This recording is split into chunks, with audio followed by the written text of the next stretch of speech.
ዳጣም በስተመጨረሻ የባል ልዩ ስጦታ ለአበጌልና እንዲሁም ለናታን ሰጠሻቸው። አንደኛው ስሬስ የሆነ አንደኛው ደግሞ ፈን የሆነ ሰፕራይዝ አለኝ በማለት ነበር ያበረከተችው። አበጌልን በስተመጨረሻ አቶ ደረጀ የሚፈራውንና የሚሰጋበት ነገር ምን እንደሆነ ተናገረች። አቶ ደረጀንና ወይዘሮ ማርታ ልብ የሚነካ ለጆሯቸው ጨው የሚያደርግ ነገር ነበር የተናገረችው። ነገር ግን ወይዘሮ ማርታ የተደበቀ ሚስጥርና የተደበቀ ማንነት እንዲሁም ደግሞ አበጌልም የአቶ ደረጀ ልጅ እንዳልሆነች ስንቶቻችን እናውቃለን? ተወዳጆች ወይዘሮ ማርታ እጅጉን የፈራሹና የሰጋሹ ነገር ደረሰ። አቶ ደረጀ በድንጋጤ አይኑን አፍጥጦ ይገኛል። አበጌልም ተንኮልና ክፋት የማይሰለቻትና የማትበገረው አበጌ አሁን ላይ ምን ብላለች? አቶ ደረጀንና እንዲሁም ዳጣን ማስለፍለፍ አለብኝ። እሱን ደግሞ በመጠጥ አሁን በምክንያቱ አሳብቤ እንዲሰክሩ አደርጋለሁ እንደምንም ብዬ። ከዛ ደግሞ ሆድ ያባባውን ብቅል ያወጣዋል እና ስለዚህ ማስከር አለብኝ ብላ ሌላ ተንኮልና ክፋት አስባ ነበረ። ነገር ግን የአበጌ ተንኮል አንዱም ሆኖላትና ተሳክቶላት አያውቅም። ከዚህ በፊት እንግዲህ ዳጣን ለማስወጣት እና ዳጣ የተደበቀ ምስጢሯን እያንዳንዱን ነገር ለማወቅ ብዙ ነገሮችን ሞክራ ነበረ። ነገር ግን ከዛ መሀል አንዱም የተሳካላት ነገር አልነበረም። ነገር ግን በዓሉን ደስ የሚል የገና ስጦታ እየተሰጣጡና የገናውን በዓል በድምቀትና በጣም ደስ በሚል ሁኔታ አክብረው ነበረ። ነገር ግን በስተመጨረሻ አበጌል አፋጥጣቸዋለች ማለት ነው። ሰላም ጤና ይስጥልኝ ውድና የተከበራችሁ የቻናሌ ቤተሰቦች፣ ተወዳጁን ድራማ ዳጣ ቀጣዩን ፓርት ወደ እናንተ ይዤላችሁ መጥቻለሁ። በዚህ ክፍል ላይ ብዙ ነገሮች ተፈጥረዋል። ቀጣይስ ምን ሊፈጠር ይችላል የሚለውን ነገር የምናወራንም ቢሆነው ታዲያ ተወዳጆች ቪዲዮውን ስትጀምሩ ላይክ እንድታደርጉና እስከ ቪዲዮ ፍጻሜ አብራችሁ እንድትቆዩ በአክብሮት እየጋበዝኳችሁ ወይዘሮ ማርታ የተደበቀ ማንነት እንዳላት እንግዲህ በባለፈው ክፍል ላይ አይተናል ማለት ነው። ለአቶ ደረጀ ሁሉም እውነቶች የሚወጡ አይደሉም። ሁሉም እውነቶች ደግሞ ለሰዎች የሚነገሩ አይደሉም። አንዳንድ እውነቶች እስከ ዓለም ፍጻሜ እስከ ሕይወታችን እስኪያልፍ ድረስ አብረውን ወደ መቃብር የሚወርዱ ናቸው በማለት ስትናገር ሰምተን ነበረ። እሱም ደግሞ አንዲት ሴት ልጅ ተደፍራ ብትወልድና እንዲሁም ደግሞ ለልጇ ተደፍራ እንደወለደቻት ለባለቤቷም ተደፍራ እንደነበረ ብትነግረው ጥሩ ስሜት እንደማይሰማውና ለልጅቷም ትልቅ ተጽዕኖ እንደሚፈጥርባትም እየተናገረች ነበረ። ያ ማለት ደግሞ አበጌል የአቶ ደረጀ ልጅ አይደለሽም፣ እኛው የሁለቱ ትዳር እንዳይፈርስና ሁለቱ ስለ ዳጣ ጉዳይ ወይዘሮ ማርታ ብሰማ ትዳራቸው ይበተናል፣ ምን ሊፈጠር ይችላል የሚለው ነገረኛ ልባችን ዝቅ ሲል፣ እነሱ ግን ሁለቱም ቢሆን የተለያየ ነገርም ቢሆን የተለያየ ሚስጥር የተደበቀ ነገር አላቸው፣ ባልና ሚስቱ ማለት ነው። እንግዲህ ሁለቱም ፈልገውና ወደው ፈቅደው ባይሆንም ነገር ግን በአንዳንድ ነገሮች ምክንያት ሁለቱም የተደበቀ ማንነት አላቸው ማለት ነው። እንግዲህ አበጌል ቤቱን ለማመስ እየሞከረች ነበረ። ወይዘሮ ማርታ ግን ዛሬ በዓል ነው፣ በባሉ ምድር ደግሞ ምንም አይነት ነገር እንድትፈጥሪ አልፈልግም በማለት እየነገረቻት ነበር። ነገር ግን አበጌል አርፋ የምትቀመጥ ነገር ስላልሆነ ለዳጣ ደግሞ ተኝታላት አታቅም። ዳጣን ለማዋረድ እና ከዛ ቤት ለማፈናቀል ከዛ ቤት ለማስወጣት የማታደርገው ነገር የለም። በስተመጨረሻም እንግዲህ አበጌ አቶ ደረጀ የሚፈራውና የሚሰጋውን ነገር አውቃለሁ በማለት እንግዲህ ወይዘሮ ማርታ ባለችበት አቶ ደረጀም እንግዲህ በድንጋጤ ፍጥጥ ብሎ ቆይ የምፈራው ነገር ምንድን ነው? አንቺ በምን ታውቂያለሽ? ብሎ ሲጠይቃትም የምትፈራውን ነገር ሁሉ ነገር አውቃለሁ፣ እንደገና ደግሞ ዳጣ የት እንደመጣሽ ማን እንደሆነሽም ጭምር ነው የማውቀው በማለት እንግዲህ ከወይዘሮ ማርታ ፊት አፋጥጣቸዋለች ማለት ነው። ልጁ እንደሆነች እና እንደገና ደግሞ ማንም እንዲያውቅበት እንደማያውቅ ማንም እንዲያውቅበት ስለማይፈልግ እዛ ቤት ይዟት እንደመጣ የአቶ ሲሳይ ልጅም እንዳልሆነችም ጭምር ነበረ የተናገረችው። እጅጉን ለወይዘሮ ማርታ ጆሮ ጨው የሚያደርግ ለአቶ ደረጀ ደግሞ ድንጋጤን የሚፈጥር እንደገና ለሰላም ደግሞ ትልቅ ሰፕራይዝ የሆነባት ነገር ነው። እንግዲህ ሰላም በዚሁ አጋጣሚ ዳጣ ልጇ እንደሆነች አረጋግጣለች፣ እርግጠኛ ሆናለች። ነገር ግን ወይዘሮ ማርታ በጣም ልብ የሚሰበር ነገር ነበር የሰማሽው። ነገር ግን መጀመሪያ መግቢያ ላይ እንደነገርኳችሁ ወይዘሮ ማርታም ቢሆን የተደበቀ ሚስጥር አላት። አቶ ደረጀ ለአበጌል አባቱ አይደለም እሷም ልጁ አይደለሽም ማለት ነው። እንግዲህ ለዛም ጭምር ነበረ እንግዲህ ወይዘሮ ማርታ ናታንና እንዲሁም ደግሞ አበጌል አብረው እንዲሆኑ እንዲጋቡ የምትፈልገው በዚህ ምክንያት ነው። ምክንያቱም አበጌል ማለት አባት የላትም እንግዲህ በጣም የምትሳሳላት የምትወዳት የመጀመሪያ ልጇ እንደገና ደግሞ ብዙ ሲቃይና መከራ እያየሽባት ልጇ ናት። እንግዲህ ከዚህ በፊት ወይዘሮ ማርታ ምን ስትል ሰምተናል? አበጌን በጣም ነው የምወድሽ፣ ምክንያቱም አንቺ ማለት ለእኔ ብዙ መከራ፣ ብዙ ሲቃይ፣ ብዙ ፈተና፣ ብዙ ውጣ ውረድን ያየውብሽ ልጅ ነች። ስለዚህ ከማናቸውም በላይ ሌላ ልጅ እንኳን ቢኖረኝ እንግዲህ ውሃ ብቻ ናት የአቶ ደረጀ ልጅ ያለችው ሌላ ልጅም እንኳን ቢኖረኝና ቢበዙልኝ ኖሮ ልክ እንዳንቺ የምሆንለት የምወደው ሰውም በፍጹም አይኖረም ነበረ ብላ ነበረ።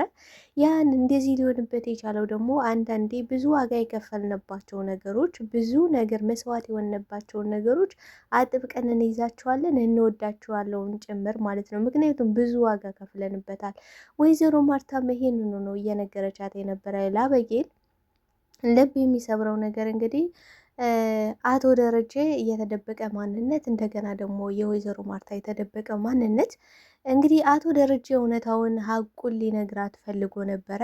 ሁሉም እውነቶች መውጣት አለባቸው፣ ሁሉም እውነቶች ይነገራሉ ብለሽ ታስቢያለሽ ወይ በማለት እንግዲህ እውነቱን ሊነግራት ነበረ ለወይዘሮ ማርታ። ነገር ግን ወይዘሮ ማርታ አይ በፍጹም ሁሉም እውነቶች የሚወጡ አይደሉም። ሁሉም እውነቶች ደግሞ ለሰው የሚነገሩ አይደሉም። አንዳንድ እውነቶች እስከ ዓለም ፍጻሜ ተቀብረው የሚኖሩ ነገሮች ናቸው። ምክንያቱም አንዲት ሴት ተደፍራ ልትወልድ ትችላለች።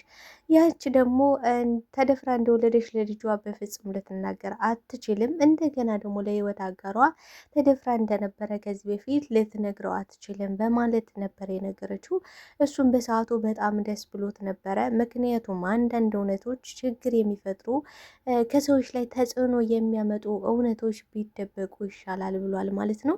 ሁሉም እውነቶች ልክ ላይሆኑ ይችላሉ። ሁሉም ደግሞ የሚደበቁ ምስጢሮች ልክ የማይሆኑበት አጋጣሚ አለ። ነገር ግን እውነትና ንጋት እያደር ቢጠራም በስተመጨረሻ እንግዲህ አበጌልም አሳ ጎርጓሪ ዘንዶ ያወጣል እንደሚባለው አሳውን ጎርጉራ አውጥታለች ማለት ነው።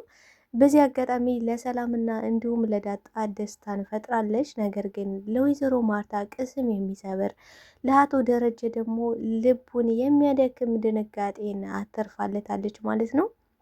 እንግዲህ በስተመጨረሻ በበዓላቸውም በዓሉን ገናን እንግዲህ በደማቅ ሁኔታ እያከበሩ እያለ ዳጣም ለሁለት ሰው ሰፕራይዝ አዘጋጅቻለሁ። ለአንዱ ፈን ነው፣ ለአንዱ ደግሞ ስሬስ የሆነ ስጦታ አዘጋጅቻለሁ በማለት እንግዲህ ዳጣ ታሪክ ሰርታ ነበረ። እጅግ ቤቱን በሳቅ ፍርስ የሚያደርግ እንደገና ደግሞ ለአበጌል እጅጉን በጣም አስደንጋጭ ነገር ነበር ያደረገችው።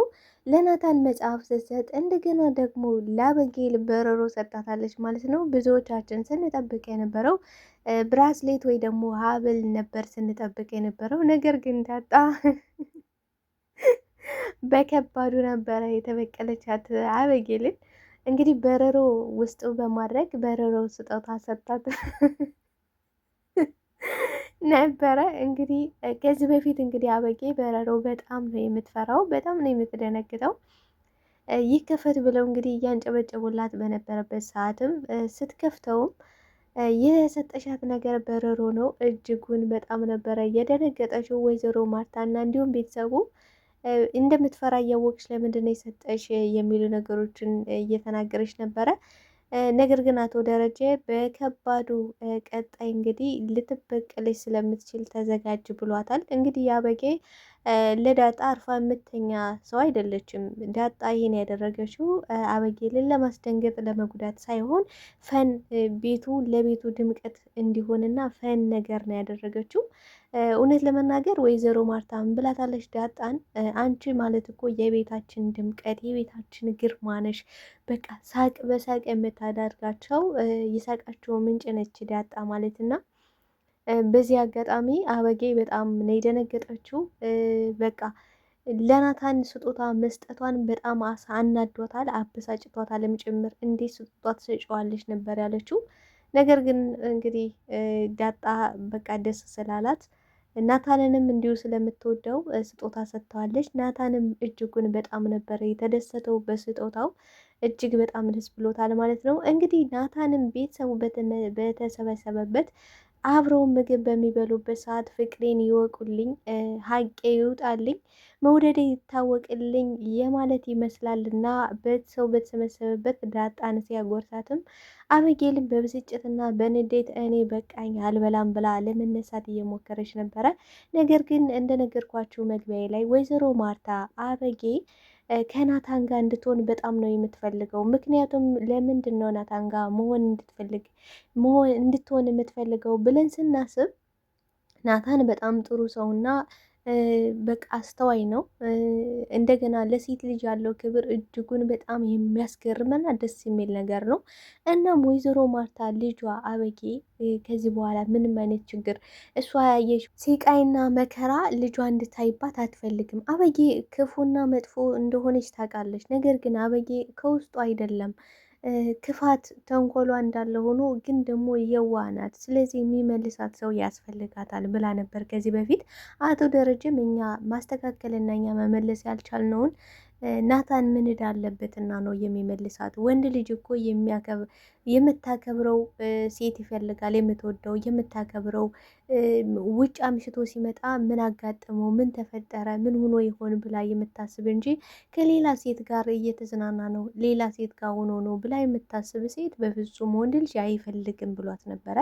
ነገር ግን ናታን ጎበዝ ስለሆነ እንደሚመልሳትም እርግጠኛ ሆና እንደገና ደግሞ የድርጅቱን ሙሉ ለአበጌል ተሰጥታ አበጌል እንድታስተዳድርና አቶ ደረጀና ወይዘሮ ማርታ ቁጭ ብለው እንዲያርፉ እየነገረችው ነበረ።